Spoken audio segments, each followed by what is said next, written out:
नमस्कार, आप देख रहे हैं एचएनएन न्यूज और मैं हूं आपके साथ आर्या चतुर्वेदी। समय हो चुका है 3 बजे की 3 बड़ी खबरों का, जहां हम लेकर आते हैं दिन भर की सबसे बड़ी और सबसे तेज खबरें। पहली बड़ी खबर में हम बात करेंगे इस्तीफे को लेकर मचे हंगामे की, जहां धर्मेंद्र प्रधान के इस्तीफे के बाद कई राज्यों में शिक्षा मंत्रियों के इस्तीफे की मांग उठने लगी है। पंजाब, आंध्र प्रदेश और तेलंगाना में शिक्षा मंत्रियों के इस्तीफे की मांग लगातार उठ रही है, जिसके बाद सियासत और भी तेज हो गई है। और वहीं दूसरी बड़ी खबर में हम बात करेंगे परीक्षा व्यवस्था को पूरी तरीके से पारदर्शी और सुरक्षित और अभेद बनाने के लिए हाई पावर टास्क फोर्स के गठन की। दरअसल इस नई टास्क फोर्स की कमान देश में डिजिटल क्रांति और विशाल डिजिटल इंफ्रास्ट्रक्चर के जनक माने जाने वाले इंफोसिस के सह संस्थापक नंदन नीलेकणी को सौंपी गई है। वहीं प्रधानमंत्री ने साफ शब्दों में संदेश दिया है कि विद्यार्थियों के भविष्य के साथ खिलवाड़ करने वाले किसी भी दोषी को बख्शा नहीं जाएगा। और तीसरी बड़ी खबर में हम बात करेंगे देश भर में कुदरत के कोहराम के, जहां शहर शहर कुदरत ने ऐसा कोहराम मचाया कि लाखों लोग घर से बेघर हो गए। जहां असम में बाढ़ से 66 लोगों की मौत हुई है और गुजरात में भी कुदरत के कोहराम ने कई लोगों की जिंदगियां छीन ली है। प्रकृति का कहर जम्मू कश्मीर से लेकर महाराष्ट्र में भी देखने को मिला है। वहीं मौसम विभाग ने भी लोगों को सतर्क रहने की सलाह दी है। ये 3 बड़ी खबरें, इन खबरों पर हम बारीकी से बात करेंगे, लेकिन सबसे पहले पहली खबर की बात करेंगे, जहां पर नीट पेपर लीक और परीक्षा व्यवस्था में अनियमितताओं को लेकर देश की राजनीति में घमासान तेज हो गया है। दरअसल नीट पेपर लीक को लेकर हुए कॉकरोच जनता पार्टी के विरोध प्रदर्शन के बाद धर्मेंद्र प्रधान ने शिक्षा मंत्री पद से इस्तीफा तो दे दिया है, उनकी जगह प्रहलाद जोशी को शिक्षा मंत्रालय का अतिरिक्त प्रभार भी सौंप दिया गया। लेकिन इस बीच पेपर लीक के मुद्दे को लेकर अब केंद्र के साथ कई राज्यों में भी शिक्षा मंत्रियों के इस्तीफे की मांग उठने लगी है। 3 राज्यों में अलग अलग मामलों को लेकर शिक्षा मंत्री का इस्तीफा मांगा जा रहा है। विपक्ष लगातार सरकारों पर निशाना साधते हुए शिक्षा व्यवस्था में जवाबदेही तय करने की मांग कर रहा है। इन राज्यों में आंध्र प्रदेश, तेलंगाना और पंजाब शामिल है, जहां आंध्र प्रदेश में वाईएसआर कांग्रेस पार्टी के चीफ जगन मोहन रेड्डी ने डीएससी भर्ती परीक्षा में अनियमितताओं को लेकर आंध्र प्रदेश के शिक्षा मंत्री नारा लोकेश से इस्तीफा देने की मांग की है। हालांकि नारा लोकेश ने जगन के इस मांग को खारिज करते हुए कहा कि जो लोग नैतिक जिम्मेदारी का पाठ पढ़ा रहे हैं, उनका अपना रिकॉर्ड इससे बिल्कुल अलग है। और वहीं बात करें तेलंगाना की, तो यहाँ पर भी परीक्षा और शिक्षा व्यवस्था को लेकर सियासत तेज हो गई है। दरअसल तेलंगाना भाजपा ने मुख्यमंत्री रेवंत रेड्डी से शिक्षा विभाग की जिम्मेदारी को लेकर सवाल उठाए। भाजपा नेताओं ने छात्रों के फीस रीइंबर्समेंट योजना के लंबित भुगतान का मुद्दा उठाते हुए कहा कि अगर सरकार छात्रों से जुड़े मामलों का समाधान नहीं कर सकती है तो उसे शिक्षा विभाग की जिम्मेदारी पर विचार करना चाहिए। और वहीं बात करें पंजाब की, तो पंजाब में पेपर लीक का मुद्दा राजनीतिक विवाद का कारण बनता हुआ नजर आ रहा है। भाजपा नेता मनजिंदर सिंह सिरसा ने फार्मेसिस्ट परीक्षा पेपर लीक मामले को लेकर पंजाब सरकार पर हमला बोला और संबंधित विभाग के मंत्री के इस्तीफे की मांग की है। उन्होंने आरोप लगाया कि पेपर लीक से हजारों छात्रों का भविष्य प्रभावित हुआ है और वहीं सरकार को जवाबदेही तय करनी चाहिए। इसके अलावा झारखंड, केरल और कर्नाटक, छत्तीसगढ़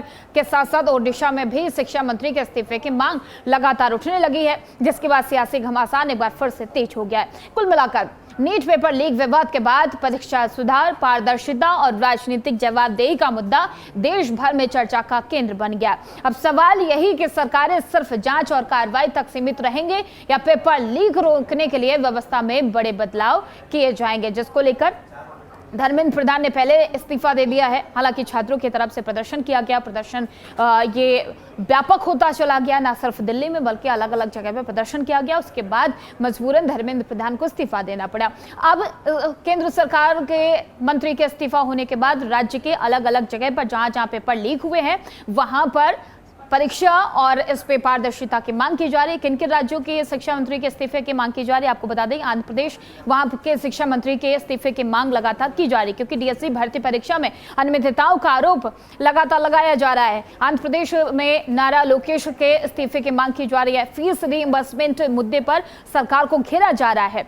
शिक्षा विभाग की जिम्मेदारी पर लगातार सवाल खड़े हो रहे हैं। तेलंगाना की बात करें तो भाजपा ने शिक्षा मंत्री का इस्तीफा तेलंगाना में मांगा है, वहां पर भी परीक्षा लीक हुई थी। और पंजाब की बात करें तो पंजाब में भी शिक्षा मंत्री हरजोत सिंह का इस्तीफा मांगा जा रहा है। रायपुर में सैकड़ों छात्र प्रदर्शन कर रहे हैं। छत्तीसगढ़ की ये बात बता रहे हैं आपको।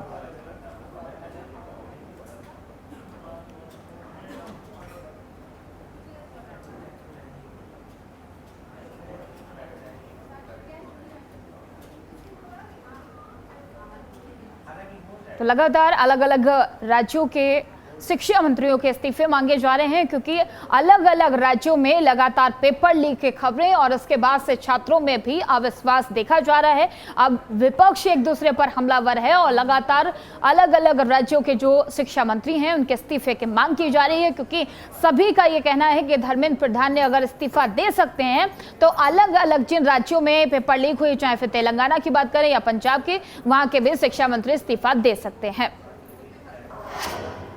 चलिए दूसरी खबर की बात करेंगे। नीट पेपर लीक मामले को लेकर जंतर मंतर पर 36 दिनों तक चले आंदोलन पर शिक्षा मंत्री धर्मेंद्र प्रधान के इस्तीफे के बाद विराम लग गया है। वहीं अब नीट पेपर लीक विवाद के बाद उत्पन्न हुई परिस्थितियों और परीक्षाओं की विश्वसनीयता पर गंभीर सवाल उठ रहे हैं। सवालों के बीच केंद्र सरकार ने एक ऐतिहासिक और ठोस कदम उठाया। आपको बता दें कि प्रधानमंत्री नरेंद्र मोदी ने देश की परीक्षा व्यवस्था को पूरी तरीके से ट्रांसपेरेंसी यानी कि पारदर्शिता, सुरक्षित और अभेद बनाने के लिए एक हाई पावर टास्क फोर्स का गठन किया है। ये बड़ा ऐलान किया गया है। प्रधानमंत्री ने साफ शब्दों में संदेश दिया है कि विद्यार्थियों के भविष्य के साथ खिलवाड़ करने वाले किसी भी दोषी को बख्शा नहीं जाएगा और उनके खिलाफ सख्त से सख्त कानूनी कार्रवाई की जाएगी। इस नई टास्क फोर्स की सबसे खास बात यह है कि इसकी कमान देश में डिजिटल क्रांति और विशाल डिजिटल इंफ्रास्ट्रक्चर के जननायक माने जाने वाले इंफोसिस के सह संस्थापक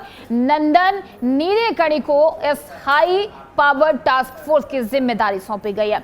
नंदन नीलेकणी, जिन्होंने देश में आधार परियोजना जैसे विश्व स्तरीय डिजिटल सिस्टम को सफलतापूर्वक लागू किया है, अब भारत की संपूर्ण परीक्षा प्रणाली का कायाकल्प करने की रणनीति तैयार करेंगे। इस टास्क फोर्स का प्राथमिक लक्ष्य नेशनल टेस्टिंग एजेंसी यानी कि एनटीए और देश की अन्य परीक्षा प्रक्रियाओं में सुधार लाना है। सरकार का सीधा फोकस अब भविष्य की परीक्षा प्रणाली को लीक प्रूफ और 100% सुरक्षित बनाने पर है। ये विशेषज्ञ टीम प्रश्न पत्र तैयार करने से लेकर उसके सुरक्षित ट्रांसफॉर्मेशन, स्टोरेज, लॉजिस्टिक, परीक्षा केंद्रों की निगरानी और डिजिटल सुरक्षा के साथ साथ परिणाम घोषित करने तक हर चरण में गहराई से समीक्षा करेंगे। आपको बता दें कि नंदन नीलेकणी की अगुवाई वाली ये हाई पावर टीम जल्द ही अपनी विस्तृत रिपोर्ट सरकार को सौंपेगी। उम्मीद की जा रही है कि इस रिपोर्ट के बाद देश में एक ऐसा अभेद ढांचा तैयार होगा जहां पेपर लीक की गुंजाइश शून्य होगी और देश के युवाओं का अपने परीक्षा व्यवस्था पर विश्वास फिर से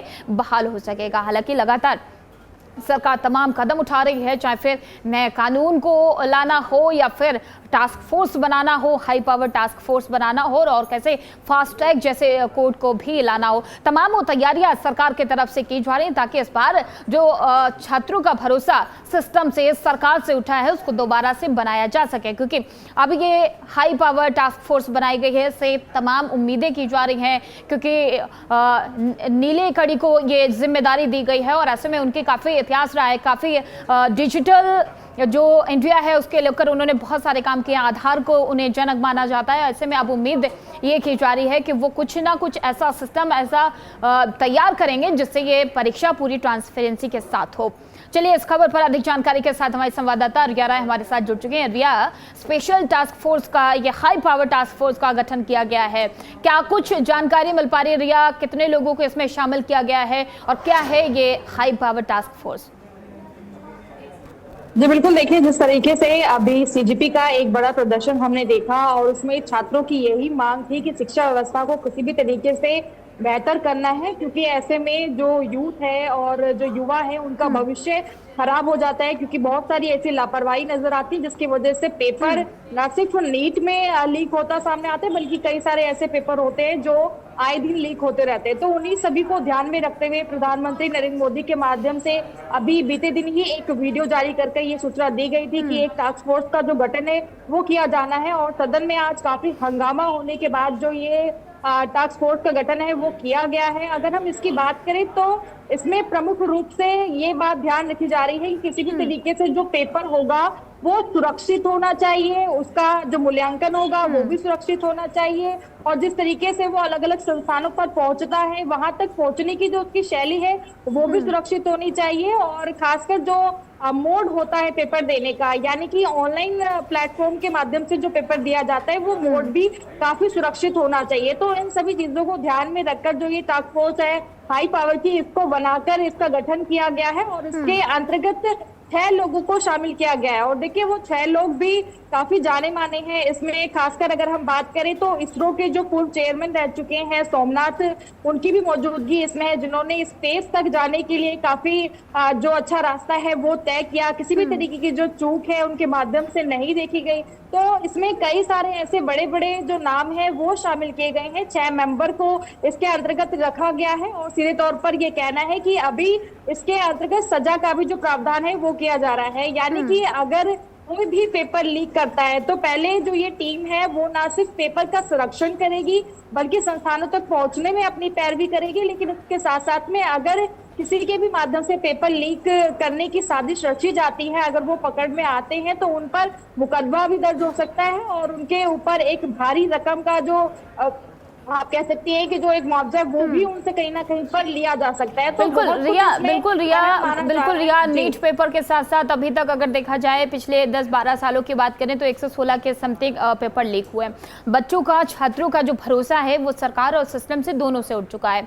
छात्र आंदोलन करते हैं, शिक्षा मंत्री धर्मेंद्र प्रधान इस्तीफा देते हैं, उसके बाद सरकार एक्शन मोड में आती है, चाहे फिर टास्क फोर्स का गठन हो और ऐसे पे जो परीक्षा संशोधन बिल हो उसको पेश करना हो, उसमें हाई लेवल की जो सिक्योरिटी है उसको बढ़ा देना हो, यानी कि सजा का प्रावधान जो है उसको सख्त से सख्त करना। ऐसे में रिया ये माना जाए कि सरकार अब वो हर एक कदम उठा रही है, हर एक वो कोशिश कर रही है ताकि बच्चों का, छात्रों का भरोसा दोबारा से जीता जा सके। वो विश्वास जो सिस्टम पे होना चाहिए, सरकार पर होना चाहिए, उसको दोबारा पाने की कोशिश। ये माना जाए कि ये हाई लेवल की जो टास्क फोर्स है उसका गठन किया जा रहा है, परीक्षा संशोधन बिल लाना, अब की बार हर परीक्षा पूरी ट्रांसपेरेंसी के साथ करवाने की कोशिश सरकार और सिस्टम दोनों करेंगे।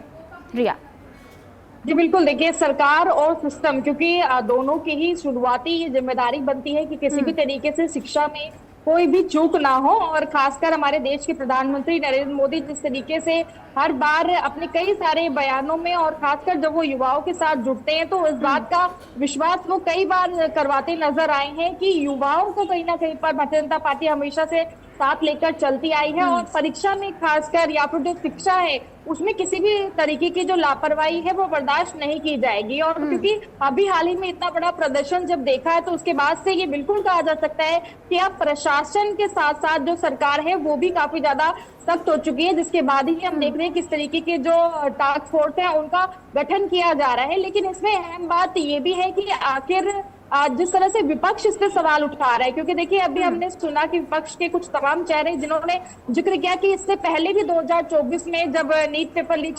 परीक्षा जो है वो लीक हुई थी तो उस समय पर भी एक टास्क फोर्स या फिर किसी समिति का गठन किया गया था, लेकिन उसने जो काम है वो बेहतर तरीके से नहीं किया। और यही वजह है कि इस बार भी जो पेपर लीक है वो तस्वीरें हमारे सामने आई और एक बड़ा जो प्रदर्शन है वो युवाओं के बीच में देखा गया। तो उनका कुल मिलाकर ये कहना है कि ऐसे तमाम फोर्सेस या फिर जो समिति होती है उनका सरकार गठन जरूर करती है लेकिन वो काम बेहतर तरीके से नहीं कर पाती है। तो इस बात को भी समझना होगा कि इस तरह की हाइब्रिड जो टास्क फोर्स है उनका गठन तो हो गया है और उनके अंतर्गत जो तमाम मेंबर्स को शामिल किया गया है वो भी काफी जानी मानी हस्तियां हैं और अपने अपने क्षेत्र में काफी निपुणता के साथ उन्होंने काम भी किया है।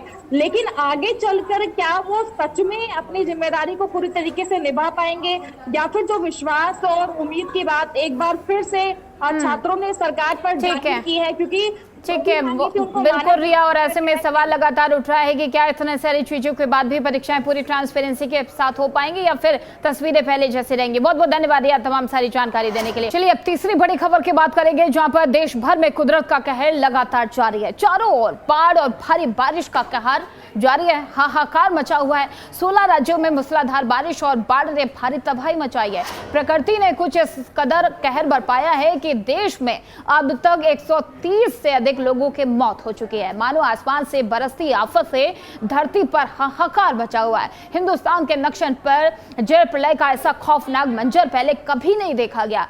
कहीं बस्तियां जल समाधि ले चुकी हैं तो कहीं पहाड़ ताश के पत्तों की तरह ठहरे हैं। असम से लेकर गुजरात तक और कश्मीर से लेकर कन्याकुमारी तक सिर्फ और सिर्फ चीख पुकार मची है। अब तक 130 से ज्यादा जिंदगियां इस जल तांडव में समा चुकी है। देश के 16 से ज्यादा राज्यों को अपने शिकंजे में कस लिया गया है। बात करें अगर गुजरात की, तो गुजरात इस समय भीषण कुदरती आफत का सामना करना है। भारी बारिश और बाढ़ संकट ने राज्य के कई शहरों को पानी पानी कर दिया है। यहाँ नदियां उफान पर हैं और सड़कें समंदर बन चुकी हैं। यहाँ कुदरत की मार आम जनजीवन पर इस तरह कहर बनकर पड़ी है कि हजारों जिंदगियां बाढ़ के मुहाने पर आकर खड़ी हो गई।